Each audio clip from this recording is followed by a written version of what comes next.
रसोई गैस पर मिलने वाली सब्सिडी को अब आधार नंबर पर बैंक खातों में जमा कराने की योजना फिलहाल स्थगित कर दी गई है तथा सब्सिडी राशि को यथावत सीधे उपभोक्ता को सिलेंडर प्राप्ति पर ही दे दी जाएगी। पेट्रोलियम मंत्री वीरप्पा मोइली ने शुक्रवार को लोकसभा में बताया कि इसे एक सप्ताह के अंदर अधिसूचित कर दिया जाएगा। इससे DBTL से जुड़े राजस्थान के लगभग 10 लाख उपभोक्ताओं को राहत मिलेगी। वहीं 2 कनेक्शन एक ही पते पर होने पर लचीला रुख अपनाने पर जोर देकर कहा कि अलग अलग रसोई घरों में उपभोग हो रहे कनेक्शन रद्द नहीं किए जाएंगे।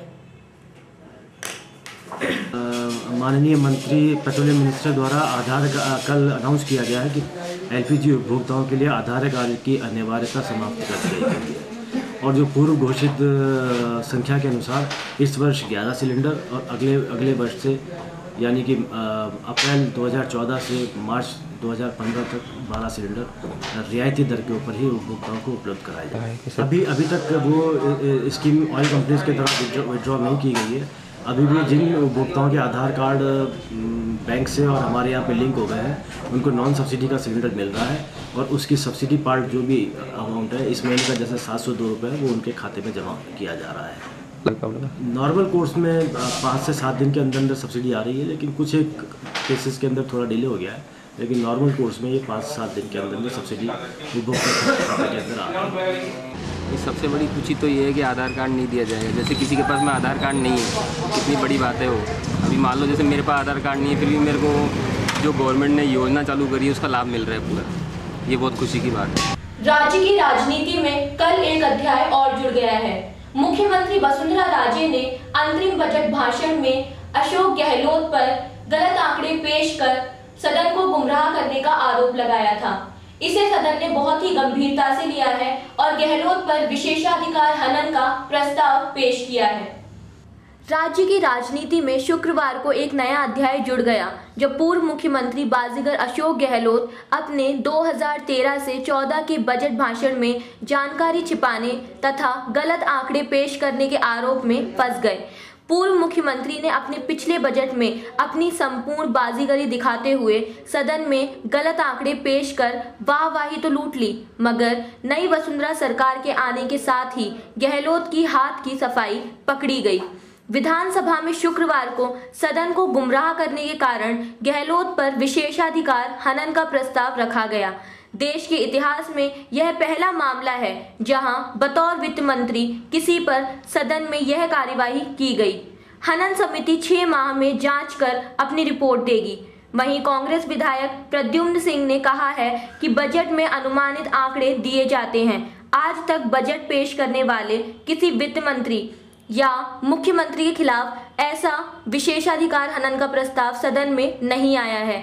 यदि इस तरह बदले की भावना से सरकारों ने काम करना शुरू कर दिया तो यह गलत परंपरा आगे जाकर हर सरकार के लिए दुखदायी होगी। चुनाव आयोग लोकसभा चुनावों की तिथि की घोषणा संभवतः 26 या 28 फरवरी तक कर सकते हैं। सूत्रों की माने तो आयोग ने आगामी लोकसभा चुनावों की सभी तैयारियां पूर्ण कर ली हैं। केवल तिथि की घोषणा करना बाकी है। भारत में आगामी महीनों में होने जा रहे लोकसभा चुनावों की तिथि की घोषणा संभवतः 26 या 28 फरवरी तक की जा सकती है। चुनाव आयोग ने आगामी लोकसभा चुनाव की संपूर्ण तैयारियां पूर्ण कर ली हैं।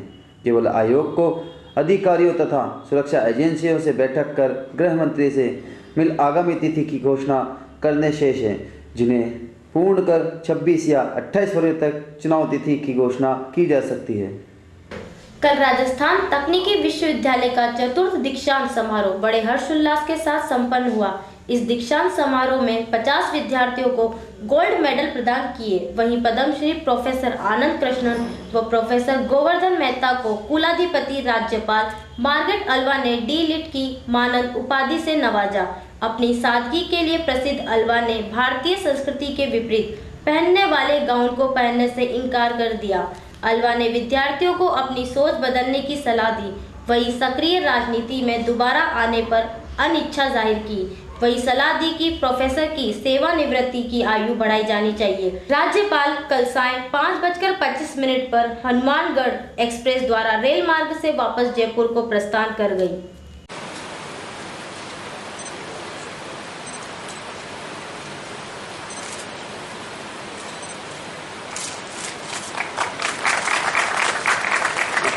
P Singh, Mechanical Engineering 2013.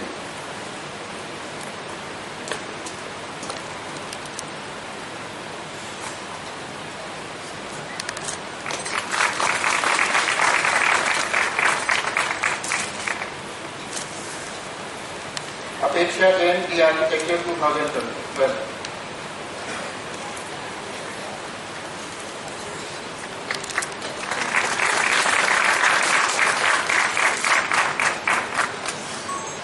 Aryan Lulla architecture 2013।